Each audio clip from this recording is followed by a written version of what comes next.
Guys, ito na po yung ating dinukot na piston. Ito po yung blue by, tapos may usok na puti, tapos blue by guys. So ito yung video niyan guys bago ko ito kalasin. At yun guys, bali ang ginawa natin ay pinangat natin sa cylinder head. Tapos nagbukas tayo sa ilalim sa ating crankcase. Tapos yun guys ay dito tayo sa tinanggal natin yung ating piston.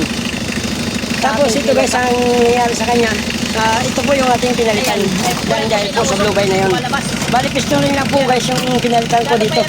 Bali yung ating piston, yung ating connecting rod bearing, yung ating main bearing, yung ating piston pin bushing, ayun pa rin po guys yung ating kinabit. So binalik lang uli natin yun dahil lang ito lang yung dahilan ng kanyang pagka blue by. Yung piston yun at yun pa rin yan. So ito guys, paandarin na natin itong ating dinukot na piston o dinukot na makina. So ang makina po nito ay 4D56 na Mitsubishi. So ito guys, paandarin natin, nakompleto na po natin lahat yan. Yung ating mga tubo, yung ating timing belt syempre, at yan, ikabit ko na yung belt. Yun, lahat yan guys. So complete na po yan, naikabit na po natin. So ngayon ang abangan natin guys kung yung sakit ng blue by, kung mayroon pa rin siyang problema. So ito, paandarin natin. Heater.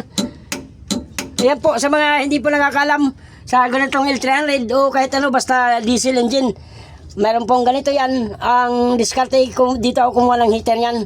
Ayan, heater. Yan, konting ano lang po, switch.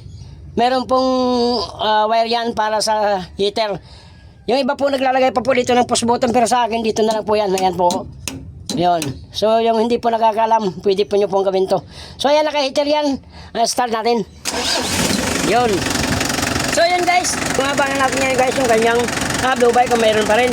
So dati umuusok dito ng puti, ay umuusok dito, tapos bubulwak ang langis, lalo na yun doon guys. So ito, dito muna tayo mag-umpisa. So yan, dati yan, nagtatalsikan talaga yan ng langis. So yan po guys, meron po yan, pero yan ay normal lang, yung maliliit. Bomba lang po yan, kaya may ganyan. So yan, wala na po, tapos yung ating usok. Okay? So wala na po tayong, ano dyan, wala nang bumubulwak. Pagdating naman dito, lalo na, talagang nagtatalsikan yung guys. Ayan, wala na po yan, and then wala na po usok na puti. Ayan, then wala na rin po pressure yan. Yun, okay? So walang tumalsik, ayan, wala po tumalsik sa kamay ko. Ibig sabihin, wala na siyang lubay, wala na rin usok.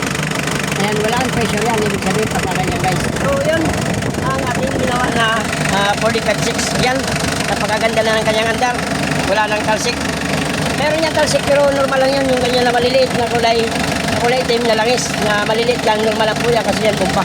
Pero dito po yan po talaga yung pinakamalakas noon na nagtatalsikan. Yan, so yan, okay na ang ating makina. Ayan, wala po langis yan, wala na po kausok-usok yan, wala na rin yung tumatalsik na mga langis. So yan, okay. Yun lang guys ang ating pinalitan dito. Bali ito lang, piston ring lang. So yun ang ating ginawa. Bali okay na naman yung ating dinali dito. Bali piston ring lang yung pinalitan natin, tapos cylinder gasket. Yun lang ang ginawa ko dyan. So start natin ulit. Kahit wala ng heater. Yun. Okay, ganun lang. Okay. Yun, dali na naman itong ating makina. Nagawa na naman tayo ng isa. Right. So yun lang po guys, ang masasabi ko lang po, hindi po lahat ng dahilan ng blue by ay magpapalit ka agad ng piston ring, liner. Yung mayon, hindi po laging ganun. Yung mga ibang video ko guys, talaga nagpapalit ako ng piston liner, tapos itong piston ring. Pero kung talagang yun talagang problema, napapalit ako ng liner yung talagang gastado yung malalim na talaga ang kayod. Tapos nagpapalit din ako ng piston pagka sakalang piston talaga ay malalim na rin yung scratch ng bawat gilid ng ating piston. Kung malalim na talaga yun, talagang pinapalitan ko yung guys. So ito, mayroon siyang scratch ng piston, ay yung kanyang bore, yung black niya walang problema, so wala po tayong pinalitan dyan. Yung piston meron pong scratch pero hindi ganun kalaliman, so hindi ko po pinalitan yun. So hindi po lahat yun ng ano ay pagka blow by nagpapalit ng piston ring, liner o ganito, pinapamasin shop. So yan hindi ko po pinamasin shop yan. Talagang inano ko lang kung ano talaga ang problema. So pagka kailangan papalitan, pagka hindi po, huwag na nating gawin at para hindi mahaba ang trabaho at para hindi magastos ng malaki.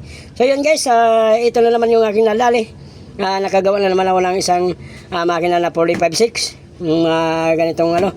O bali pang ilang ko na itong trabaho na for chip 1, HL1, mga ganito na 456, mga 4GG2, 4GG1, mga Kia H100, yung mga yun yung mga ginagawa ko dito guys sa mga ganito, mga truck o mga ganito. So awa ng Diyos ay nasusolve naman natin yung ating mga problema pagdating mo sa mga makina, mga overhead. So nadadali po natin. So yun guys, maraming salamat po. At tayo nakadali na naman ng isang makina. So ito, pandalin ulit natin. Heater. Yan po yung aking heater. Yan yung aking heater guys, yan. Yun. Bali, yan lang. Dito lang ako kumuha ng heater niyan guys sa ano. Sa mga naka-L300, hindi na po kailangan magawa ng push button. Yung iba po niya nagagawa pa po ng push button. Kung ano wire o mga ganon. So sa akin guys, simple lang. Kahit hindi basta pang diesel o masusian na may ganito, mayroon pong switch yan para dito sa heater. Kahit sa mga jeep, pwede pong gawin yan. Ayan, ganyan o. Naka-heater na yan guys. Tapos stop mo. Okay? So yan, one click. Walang kaingay-ingay yung ating makina. Walang talsik. Walang ingay yung makina. One click. So, talagang ladali yan guys. Kahit ilang beses pa yan. Okay, so yun lang guys. Hanggang dito lang ang video. Maraming salamat po sa panonood ng mga videos. Thank you po. God bless po sa inyong lahat.